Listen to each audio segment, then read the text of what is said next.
Don Blankenship, as you know, ran for governor on the Republican ticket in West Virginia, and because of last-minute campaigns against his by top Republicans and by the president himself, he lost in the primary, and he's just been a remarkable man in the things he's done, and I just felt like we wanted to hear from him, and he's going to talk to us about the campaign that he runs. So, Don, the floor is yours. It's an odd title to have there, that how to win an election, because the last election I won, I was president of the student body in high school, 1968, I think. But we had the last election won. We'll talk about that some tomorrow, but today we'll talk more about what I've learned about elections rather than how to win them, although I think that what we've learned can play a big part. Someone said that every campaign that's great and wins probably rewrote the rules, and certainly that was the case in the campaigns that I've been involved in. Every time you rely on the past too much, you get beat because of the technology and all the other things that are changing constantly in our world. But any candidate that's going to win a race is going to have to come up with something that he's promising to change, that he really can change, and that is important to the majority of the voters. And sometimes that's hard. I'll give you some examples of that in a minute. But the main thing I think that we need to remember is that very few people actually care as much about the Constitution, the Bill of Rights, and so forth as we do in this room, because they don't understand it. And even though they depend on those, on the Constitution and the Bill of Rights, it's not as easy to sell that as it is some other things that are more immediately important in their life. Actually, a lot of voters, you wouldn't believe it, but a lot of voters would vote to surrender their human rights if they could just get their driveway paved. That's how bad it is sometimes. And sometimes when you're running for office, it's important to keep that in mind. Average Americans don't come to Constitution Party member meetings or lead the country. They're trying to make it day to day. And if you don't find something that connects with them day to day, you'll likely lose the election. The elections we won in West Virginia were to a great part based on misbehavior, by the politician or by who we were trying to beat, behavior that's abhorred. Picked up something this morning and read that one of the senator's wives was just involved in some insider trading, and that type of thing really connects with people. So you have to find issues, sometimes that are negative, sometimes that are positive. It makes a big difference. But I'd like to explain the magnitude, if you will, of how important a single issue can be, or an issue that people literally abhor to winning an election. In 2004, the sitting judge for the Democrat was a Democrat in West Virginia, Supreme Court judge, and he'd been in politics nearly his entire life. Literally for decades, and he was nationally known. He wasn't just known in West Virginia. In fact, he was famous enough that Britt Hume had written a book about how unbeatable he was. Not only was Warren McGraw famous, but the McGraw family in West Virginia was almost the equivalent of being a Kennedy in Massachusetts. They were considered essentially unbeatable. Warren had even been featured on the front page of the Forbes magazine on the cover. And he was a judge who was revered by the United Mine Workers of America, a guy who would always get their full support. He was ultra-liberal in a state that's ultra-liberal. And basically, he was the guy that always ruled or voted in favor of the little guy. So the disadvantaged guy, the small guy, the abused claimant or the injured worker, the disadvantaged. He did not care at all what the law was, because he understood what I just spoke to. He understood that you have to connect with the average voter in West Virginia, which is one of the most impoverished states and a state that has a great dislike for coal mining at that time and a great love for unions. We were also faced with the fact, as we looked at the McGraw race that was upcoming in 2004, with the fact that a Republican had never been elected to a Supreme Court state judgeship in West Virginia since 1924. So it had been 80 years since a Republican had been on the Supreme Court seat. The family was literally loved by the Democrats. They'd do anything to re-elect them. And straight party ticket voting in West Virginia for Democrats sometimes would reach as high as 30%. So if you got 30% straight ticket voting, your chances of winning an election were pretty small. The judge's brother was also very popular. As I said, the McGraws were popular, and he was the Attorney General. And he too would be on the upcoming 2004 tickets. Not only did the McGraws almost always win their elections, they usually won them in a landslide. Despite all these facts, hopefully that's not bothering you much there. Despite all these facts, the business community in West Virginia decided that they were going to try to beat McGraw with another Democrat in the primary. That particular Democrat was named Jim Rowe, and he was a moderate, very popular, clean guy who they thought they could beat. They thought with enough money he could beat McGraw. The conventional wisdom was, of course, that no Republican had a chance, so you had to beat him in the primary. The West Virginia Coal Association, the West Virginia Business and Industry Roundtable, the West Virginia Chamber of Commerce, the West Virginia Right to Life, all consolidated their efforts in an all-out goal of beating Warren McGraw. But McGraw won the primary despite all that by a comfortable margin. And prior to this time, I had not been very involved in politics, but I recognized that McGraw was a figure who, if he was not eliminated from the Supreme Court, would hold back West Virginia for years. No right-to-work law, no appeal system, a complete court that was very biased and very far to the left.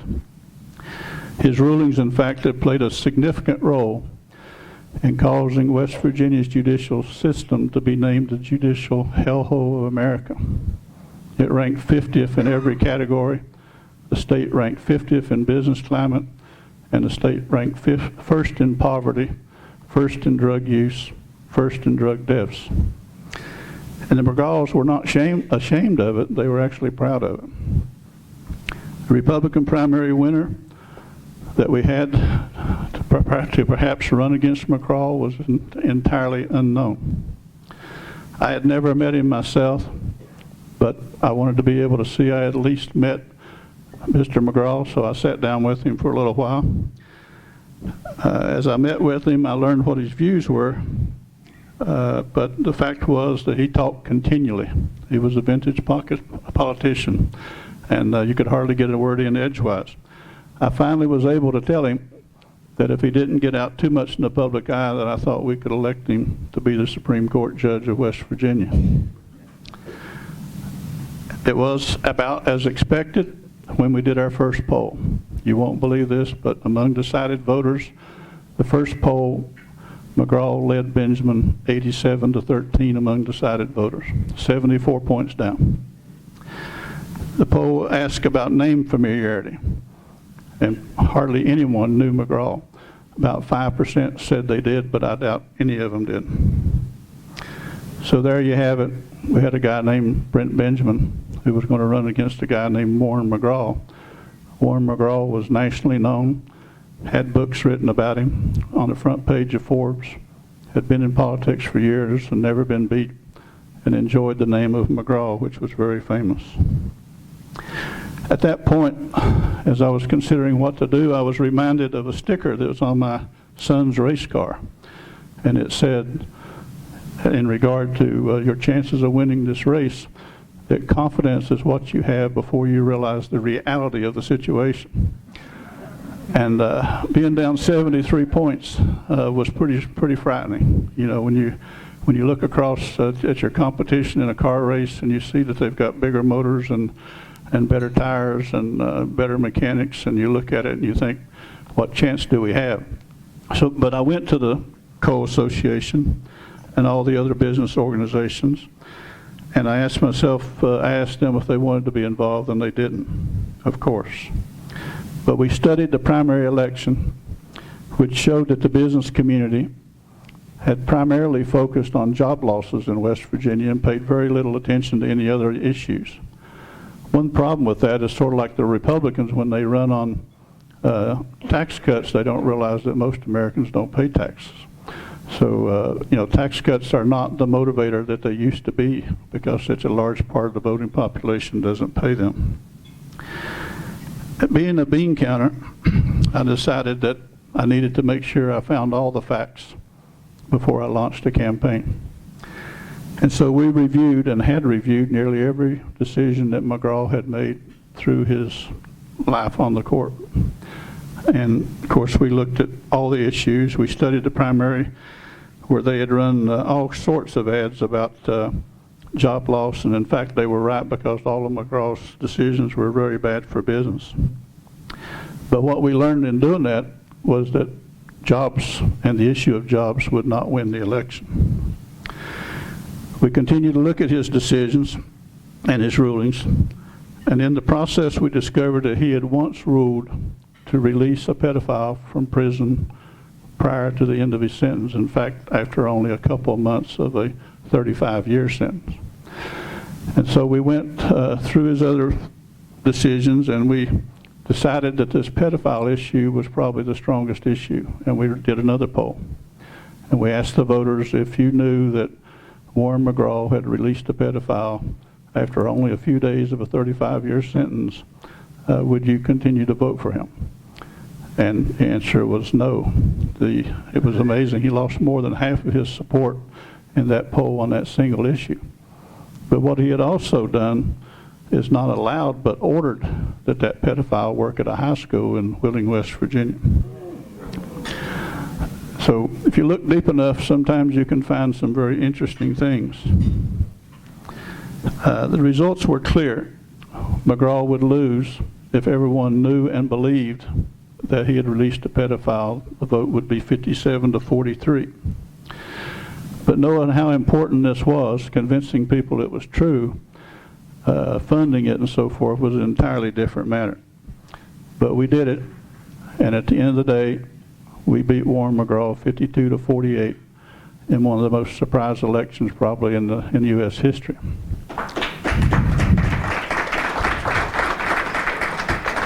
Thank you.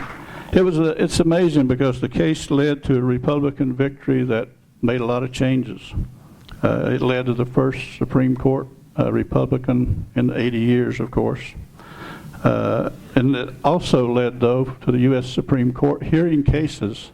When a case involving the company I was up came up, the Supreme Court ruled that this judge had to recuse himself because I had caused him to be elected, and so he had to recuse himself, which conflicted with state law, but that was fine with me because we won that particular case anyway. But this election was so well known that the Supreme Court ruled that they were troubled that my free speech had, and my exercise of my legal rights to support a candidate against McGraw, that in the future West Virginia judges would have to recuse themselves if they were supported by candidates or supported for their candidacy by people whose cases came before the state. What the Supreme Court said is that my free speech troubles the United States. And this is a statement that was repeated by federal prosecutors in a federal courtroom 11 years later when I was being arraigned for crimes that don't even exist on the books. The campaign also led to a book by John Grisham that is called The Appeal. It also led to case studies that are now used at Wake Forest universities and others, where this campaign is touted as the most negative campaign in American history. That's an example of what you should not be allowed to do. What you should not be allowed to do is tell the truth, because they want to control the message. It's not surprising that our universities would teach that, because as you know, many of our universities are ultra-liberal.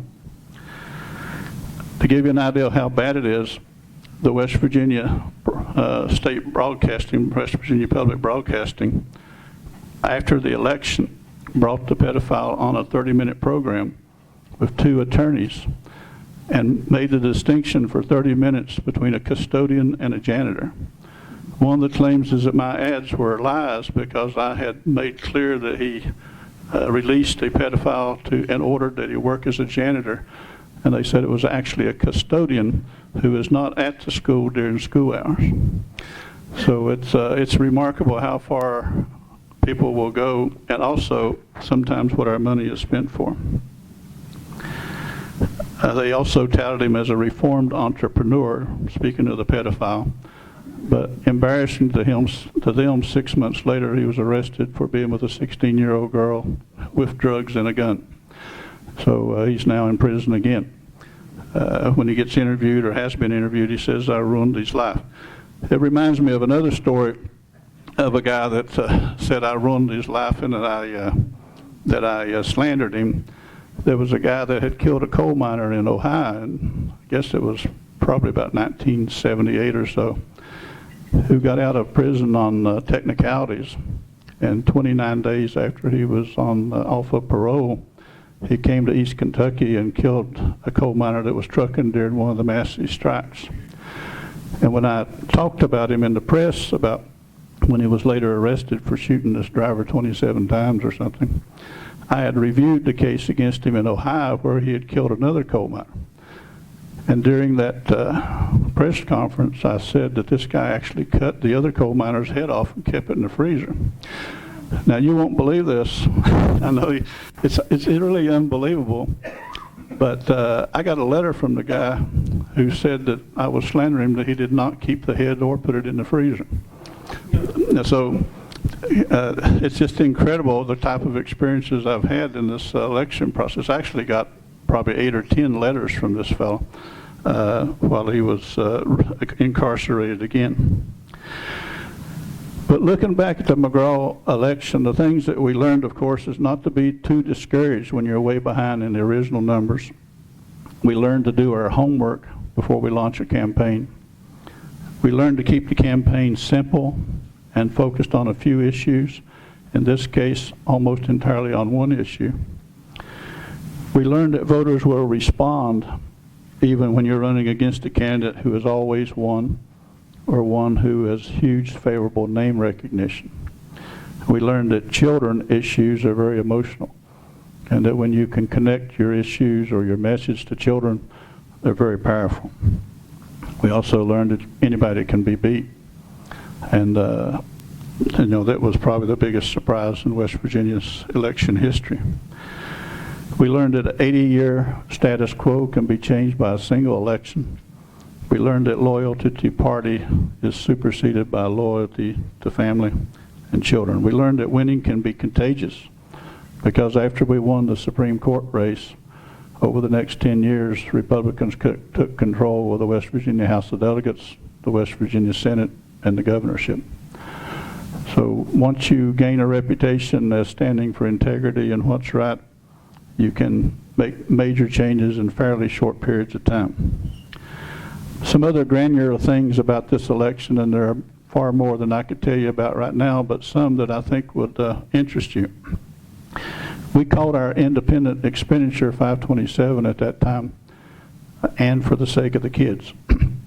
This allowed our ads to say, "This message is brought to you by and for the sake of the kids." Made the Democrats pretty mad. They didn't like the message because it was, in their mind, misleading, but it was legal. This message brought to you by and for the sake of the kids. Particular attention on the word "and." To this day, which is 15 years later, they're still complaining about it. As recently as 2 months ago, Senator Wyden from Oregon, who is very liberal, came out talking about election law reform, and it's still sticking in their craw so bad that he was making a speech about how improper it is for 527 to be called "and for the sake of the kids. So I take great pleasure in the fact they're so aggravated by that. But another point that's worth mentioning when you're talking about elections is the experts sometimes don't get it either. You know, I have a reputation of being a paradigm breaker. I don't accept anything at face value. You go out and pay somebody to help you with a campaign, you know, they'll tell you should listen to them. If I'd listened to my lawyers, I'd still be in prison because they thought I should please, so I don't listen to lawyers much. But what I learned too is that the placement of your ads is very important. And you know, I'm talking about a big, high budget item campaign, and many of the campaigns you might be involved in are small, but some of the principles still apply. But too many campaigns place most of all of their ads in the same time slots. Usually it is in the most watched time spots. In fact, the advisors are so specific, they'll tell you that you should run your ad at 6:10 p.m., you know, right after the commercial into the weather forecast. And of course, that's good, but what they'll tell you is that you should do that because that's when most people are watching TV. The problem with that is not all people are watching TV. The other problem with that is when you're paying for an ad, you're paying by the expected viewer. So it costs you 10 times as much to run a 6:10 p.m. ad as it does a 3 o'clock in the morning ad. And the advisors will tell you that nobody watches a 3 o'clock in the morning ad. They don't watch a 3 o'clock in the morning ad, but second shift workers do. Second shift coal miners, second shift factory workers watch TV. They never watch the 6 o'clock or 11 o'clock news because they're not home. Conversely, you know, if you run a 3 a.m. ad as opposed to being in competition with everybody else's ad, you probably got the, you know, a captive audience because nobody else is running an ad there. So most of these politicians that run, the second shift hardly sees their ads, and in a lot of communities, between the second and third shift, it's nearly 40% of the community. So if you run an ad at 3 a.m., you'll have a very receptive audience because they don't see the other messages. Another hint on ads is to make sure that you target different audiences with different messages or with different spokespersons. You know, if you're running an ad in the middle of the day on a program that mostly women are watching, you might want your spokesperson or your voice to be a woman. If you're going to put up billboards, you may want billboards about health care to be near a hospital. You want billboards maybe about jobs to be either near the unemployment office or a factory. And you may want other ads to be placed in you know, places where those kind of people will see it. For example, if you're going to run an ad about the welfare of children or an ad like we were running, you might want to run it near a school. Another thing to be aware of is to listen to what people are saying. I think you'll like this element. You know, I mentioned in the poll that nobody knew who Brent Benjamin was. And I've noticed that the most common question I was asked about Brent Benjamin is, who is Brent Benjamin? And so I told my advisors, I said, you know, when you put up a billboard all over the state says, who is Brent Benjamin? And they said, you got to be kidding. What do you mean? You want to say Brent Benjamin for Supreme Court, or you want to say Brent Benjamin this or Brent Benjamin that? And I said, no, I want to say on the billboard, who is Brent Benjamin? And of course, I had to overrule them again. But we put up billboards all over the state. Who is Brent Benjamin? And people, you could go to a gas station and they'd be saying, what's that sign about? Who in the heck is Brent Benjamin? And so the whole state was trying to figure out who he was. And it was interesting to see the reverse psychology of it. You always have to say, as I said at the beginning, find ways to break the rules of the prior campaign. Nobody would ever tell you to put something like that up, and nobody's going to tell you to run ads at 3 o'clock in the morning. I've applied this type of logic to things in the mining industry and everything else. Make things curious, if you will, cause people to ask questions, send messages with questions, make sure you know where you're running your ads, who you're talking to, and what message is most important to them. For sure, we learned a lot. We learned that issues involving children are very powerful, and we learned that issues related to jobs, while powerful, are not as powerful as children. We learned the value of what I call smart bombing. I used to tell the advisors a story that the reason we lost the Vietnam War is we dropped all the bombs in the same hole. So you have to spread your message into a lot of places. Make sure the first goal should be that every voter at least heard your message one time.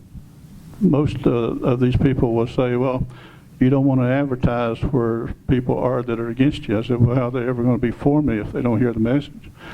But one of my goals was to make sure that everybody heard the message. We learned that names like "And for the Sake of the Kids" or how you name your 527 can be very important. But to take some of this and switch it now to a different campaign that's upon us, let me say that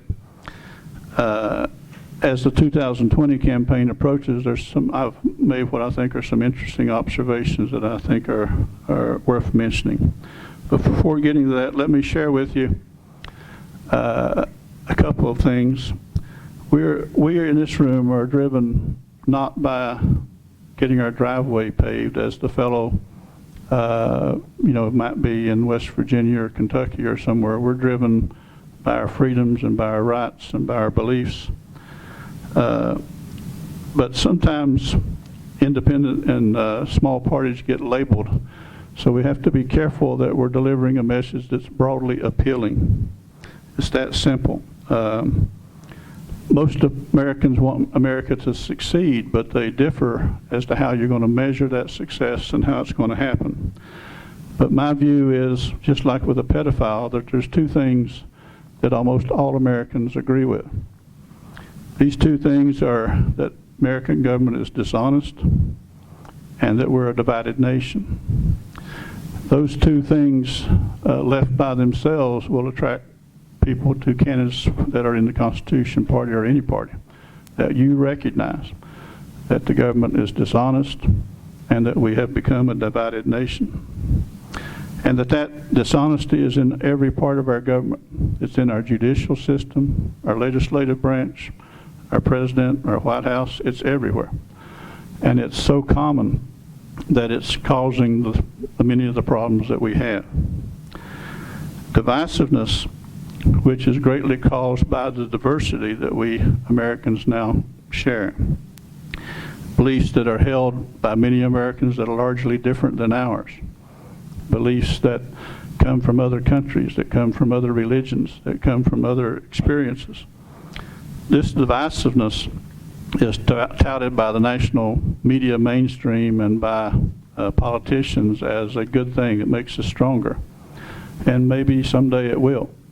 But right now, it's not a good thing. It's a challenge. It's a bad thing. It's something that we have to learn to deal with.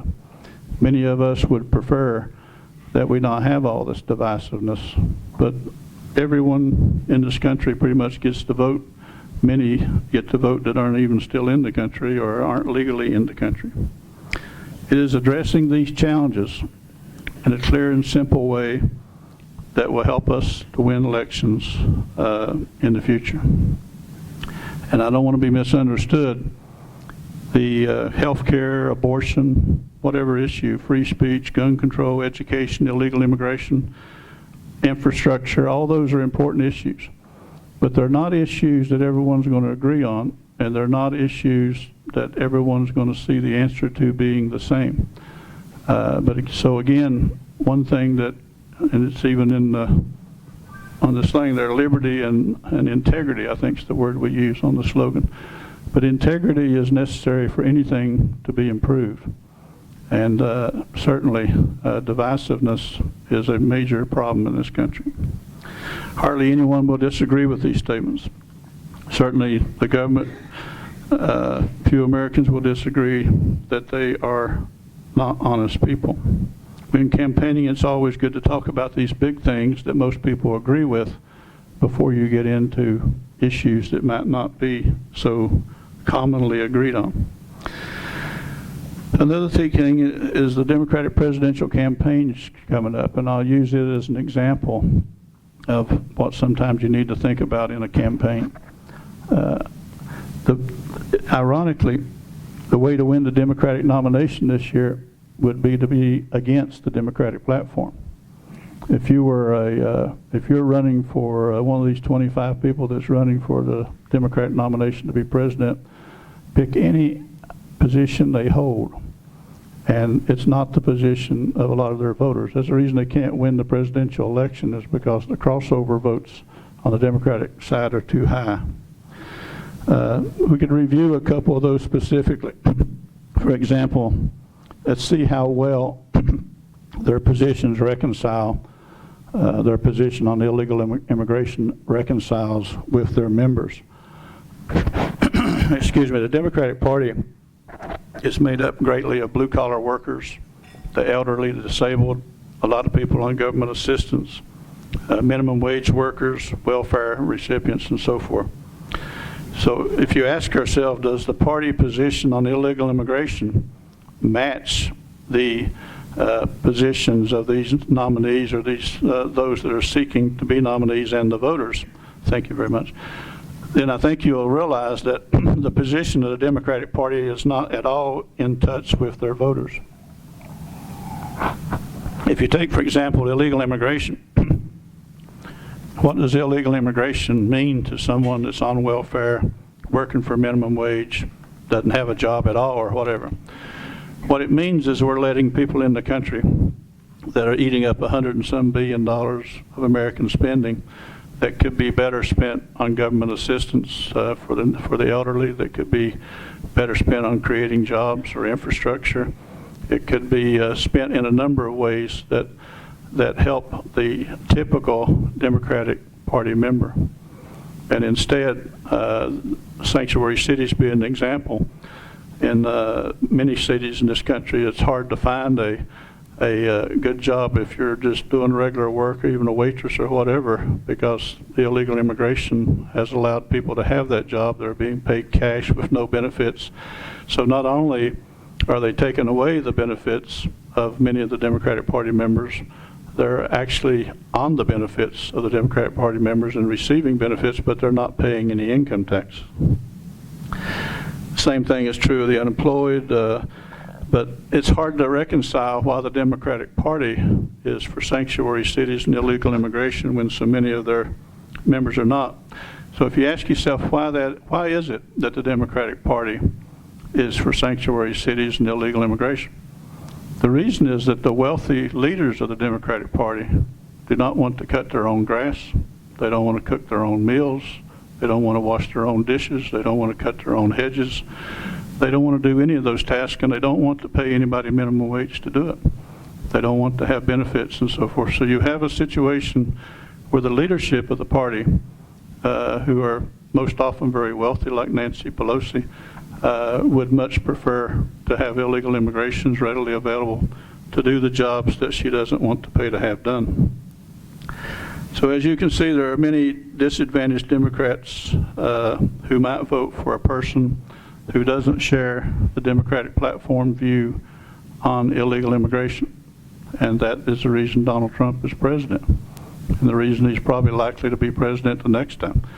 These are issues that are not, if you will, ambiguous.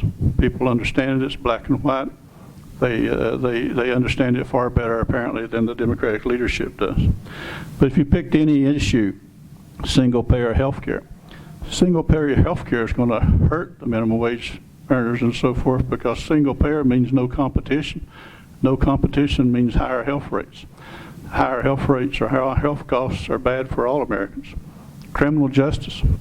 What part of our population is most incarcerated?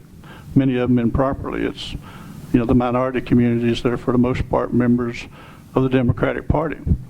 And I can tell you firsthand that the criminal justice system is extremely corrupt. I mean, they have all kinds of rules which demonstrate or make clear that they understand what is required to have a fair trial, but they have no teeth in those rules, so they don't follow them. They don't follow the rules as to court procedure. They don't follow the rules as to prosecution, investigation, or any other element of it.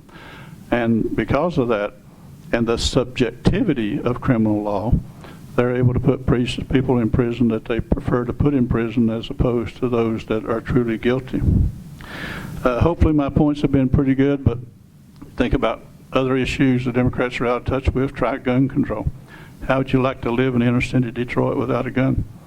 And most of that will be mostly the Democratic platform.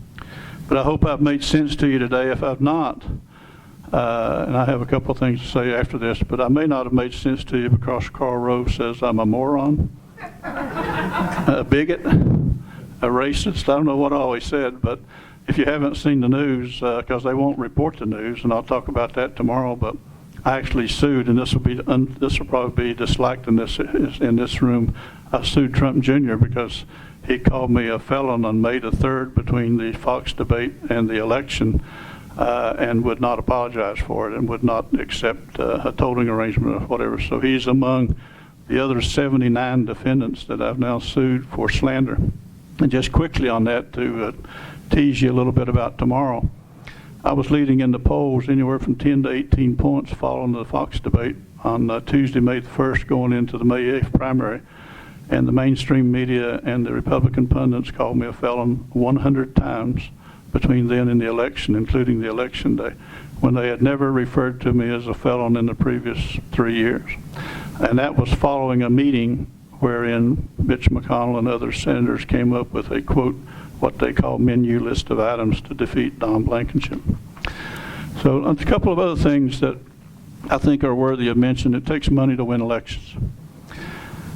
And if you notice, the Republican Party has the National Republican Senatorial Committee, and the Democratic Party has the National Democratic Senatorial Committee, and on and on. What they do is the Republicans will probably get $600 million to run next year's Senate races, and they're still going to be at risk of losing the Senate because they have 22 up of the 33 that are up for election. But you need to, have some way that those in each state that are leaders of the Constitution Party in each state have goals, and they should, you should have pressure on you to meet those goals. And once you meet those goals, you should be raising money both for the party nationally and for the state. But when you raise that money on the federal level, you need to look across the country and look at where your next step on the staircase is and pool that money. If you have a chance to win an election, as you did in North Carolina, or you have a chance to win an election somewhere else, pool money in small amounts that you can raise throughout the country and win an election or two or three, maybe a high-profile election like the McGraw election, and then use that to build your stature. You can't win elections with $1,000 in Texas or $10,000 in Utah, but if you get $5,000 out of 50 states, you can win some House races, some House races in some states. And Frank, am I out of time, or you got one more message? Okay. Well, I apologize that I'm struggling with my throat a little bit, and I'm not a great speaker, and I don't put much humor in my speeches because I don't find much of what we're talking about to be very humorous. We got a country in peril, so I don't find it very humorous. I am going to say a couple of things that may be controversial. Frank asked me to come in here and tell you what my opinion was. And my opinion, of course, is that my opinions are often controversial. In fact, I'm called the most controversial guy in the country many times. Thank you. What I will tell you is that you need to, in my mind, I would take a fresh look at the Constitution Party and try to make sure that it's broadly accepted. As I said earlier, when you have broadly accepted items like divisiveness and dishonesty, you're widely accepted. When you get into certain issues, you can alienate more people than you might realize. Like I saw this thing the other day, come across an email, Constitution Party, that we ought to have the government declare all homosexuals mentally ill. That may be that many people in the Constitution Party believe that, I don't know, but it will not help you win elections. If you've got 4 to 5% homosexual people in the United States, you probably got several more family members and so forth. So it's not, in my mind, critical to saving the country like dishonesty and divisiveness are. And so it will fragment some of your support, or particularly in the voting box. Other issues like doing away with property tax once the mortgage is paid off. You have to come up with some way to fund the schools. School waste, or the waste on education in the United States, is horrible. I think we're spending in both state, county, and federal taxes somewhere around $760 billion. It's the equivalent of having a classroom of 30 kids and spending $600,000 a year, and we still can't educate them. The drug problem, of course, is another huge problem, but you have to find a few issues that will attract people to your party, and then you have to be careful about picking them off with one-off issues. because if you do that, it's very hard to win. And after all, I don't think we're here to get our driveway paved. I think we're here to help save the country. So thank you very much.